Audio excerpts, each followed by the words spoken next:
So we have just received a statement which Buckingham Palace say is issued on behalf of Her Majesty the Queen.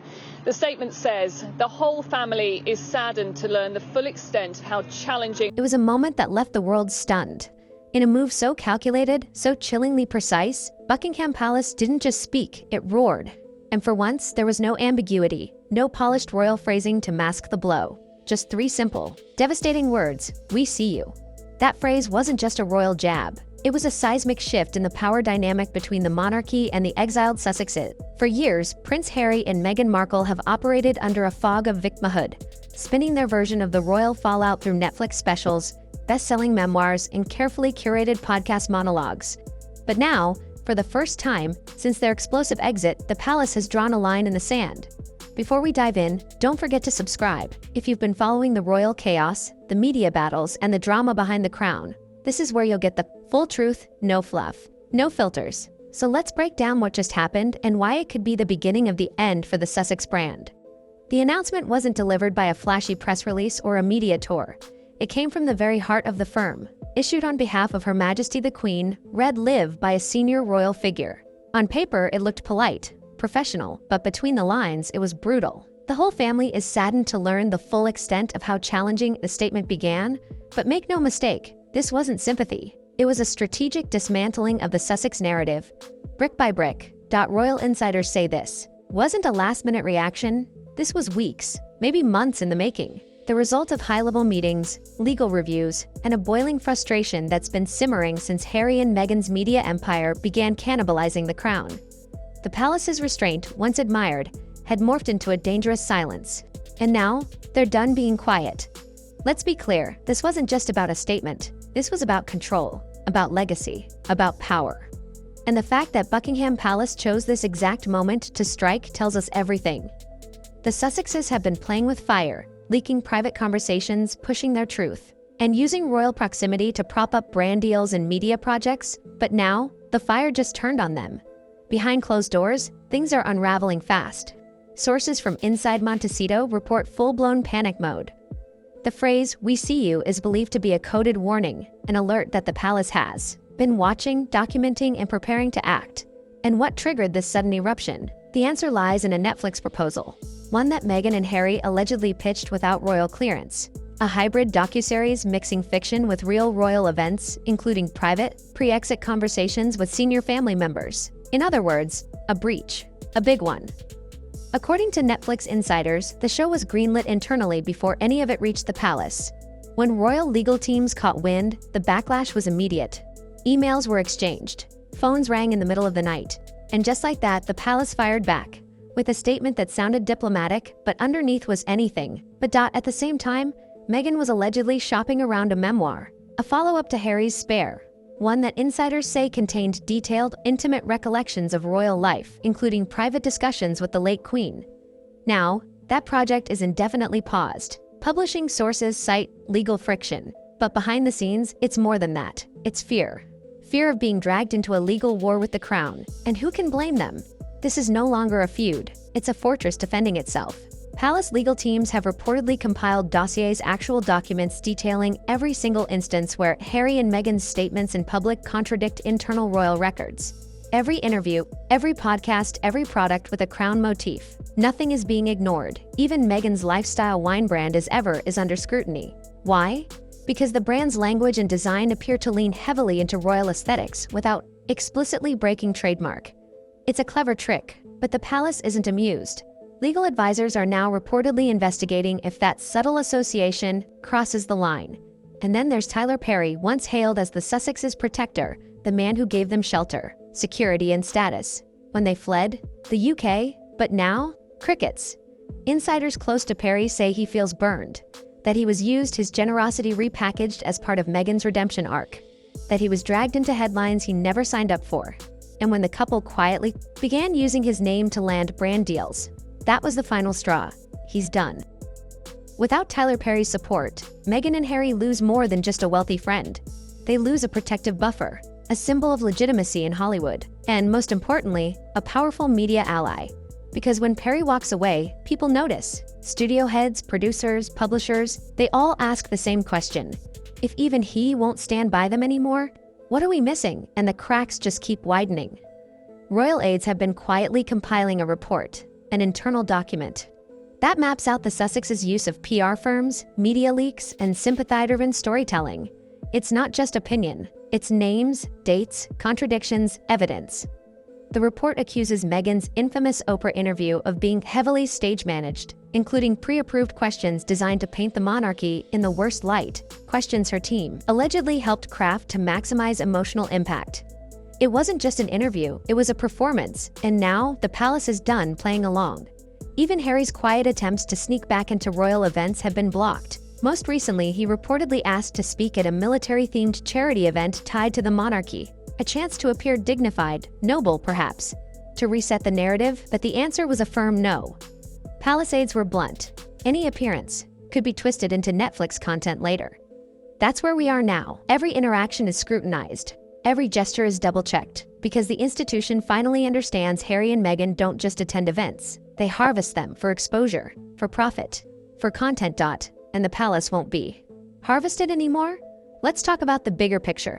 This isn't just about one couple. It's about a brand, a monarchy, a centuries-old institution that has learned, painfully, that silence is no longer protection. That in the age of streaming deals and Instagram documentaries, controlling your own story isn't optional, it's survival. So now, the crown is fighting back. The hashtag we see you exploded across social media, with royal loyalists hailing the statement as a long overdue checkmate. Even neutral UK journalists once hesitant to criticize the Sussexes have flipped. Suddenly, it's open season. Major outlets now question their intentions openly.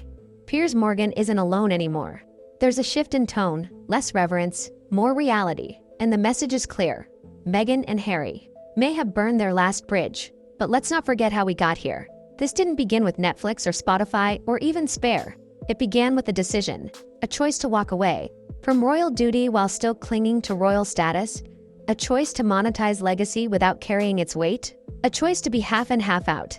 And now that game is over. Today's palace statement is more than just a warning. It's a declaration of war, not in the traditional sense, but in the strategic institutional sense. One where every step, every word, every brand decision is being tracked, where legal lines are no longer blurry, they're bold and enforced. And here's the irony. Meghan and Harry built their brand on truth, on freedom, on living authentically. But what happens when that truth gets challenged? When the legal teams show up with receipts? Suddenly, authenticity looks like manipulation. Suddenly, freedom feels like chaos.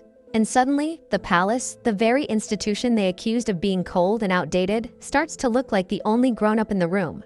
Meghan's paused memoir, Harry's rejected appearances, Tyler Perry's eerie silence. It all adds up to the same message. The era of unchecked Sussex storytelling is coming to a close. Because when the Queen's representatives say we see you, they're not just watching, they're preparing, and if sources are right, this is only the beginning. Behind the scenes, palace lawyers are already drafting guidelines to prevent future misuse of royal imagery and associations. There may be a formal challenge to Meghan's wine brand. There could be lawsuits or injunctions, or quietly enforced settlements. Either way, the message is clear.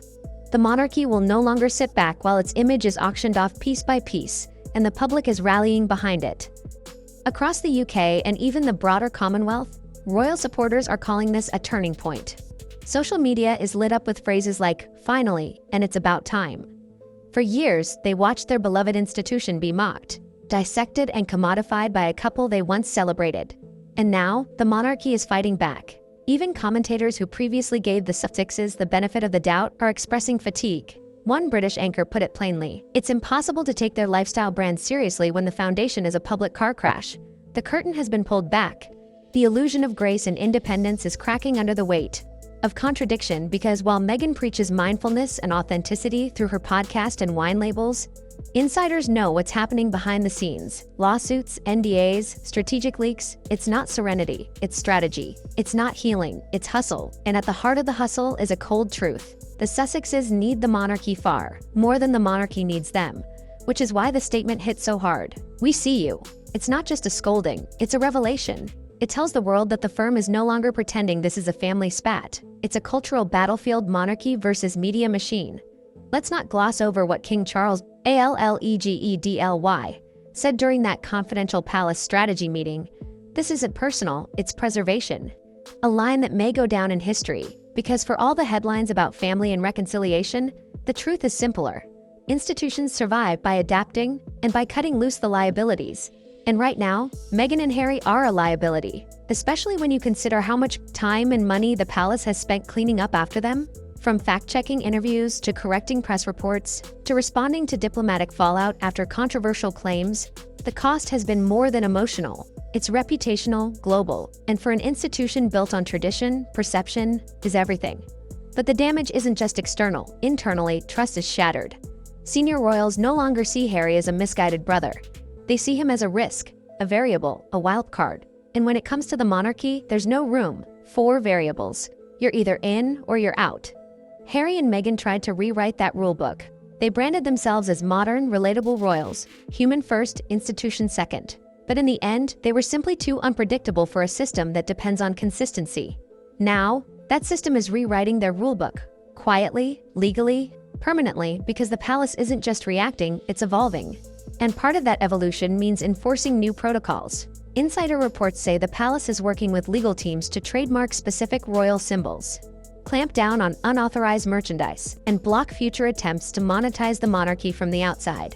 This isn't about censorship, it's about control. And after years of being outplayed in the media game, the royal family has finally stepped onto the field. Which begs the question, what happens next? Will there be lawsuits, cease and desists, public blackouts of Sussex-related projects? Maybe, maybe not. What's more likely is something even more effective: strategic isolation, a slow, methodical cutting off. No invitations, no collaborations, no endorsements, the silent treatment.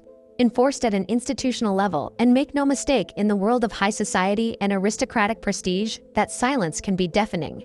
It sends a message louder than any press conference. You are no longer welcome. Here, that's why Harry's request to rejoin certain royal events is being turned down. Not because the family is petty, but because they know what happens when you give a microphone to someone who monetizes every word. They know the next handshake could become a thumbnail. The next conversation could be a Netflix flashback, and so, the door isn't just closed, it's bolted. Meanwhile, back in Montecito, the smiles are getting harder to maintain. The PR team is working overtime. The Instagram posts are perfectly filtered. But the vibe, the energy, it's shifting because when the palace speaks, the world listens. And this time, the world didn't hear a whisper. It heard a declaration, a firm public stand that tells everyone from California to Kensington that the monarchy is done being the villain in someone else's screenplay. And perhaps that's what stings the most for Harry and Meghan.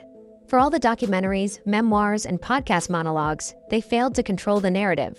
For a brief moment, they had the world's sympathy. They were seen as the brave ones walking away from a rigid system, daring to tell their truth. But now, the tides have turned. Sympathy has faded. Questions have replaced curiosity.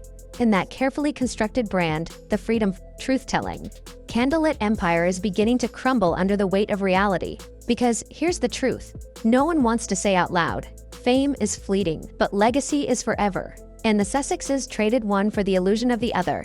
They believed that media presence could replace monarchy, that curated confessionals could replace centuries of tradition, that Instagram quotes could outlast institutional power, but they were wrong, and the palace just reminded them and the world exactly why.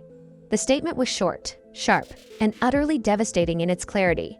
We see you, not we forgive you, not we welcome you back, just we see you.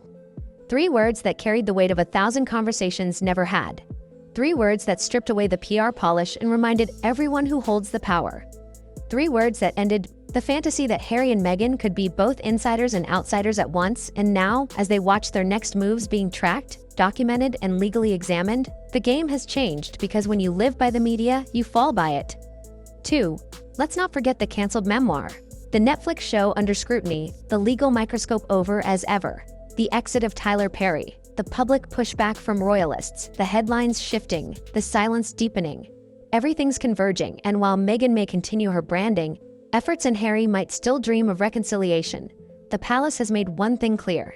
This is no longer a family matter.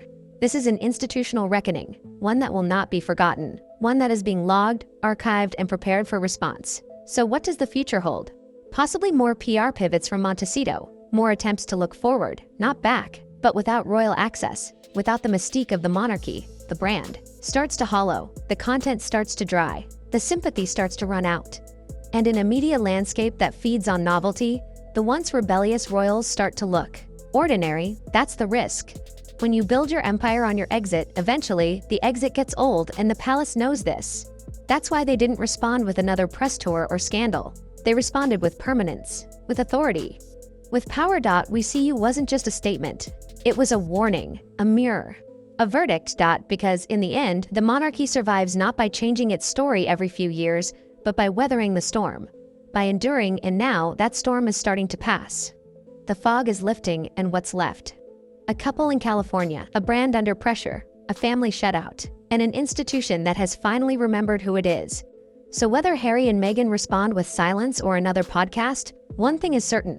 The world is watching, and so is the palace closely, relentlessly, because they've spoken now, and there's no going back. So if you want to stay updated as this royal drama continues to unfold, if you want the truth behind the headlines and the reality behind the PR, hit that subscribe button right now, because this story, it's far from over, and the next chapter may be the most explosive yet.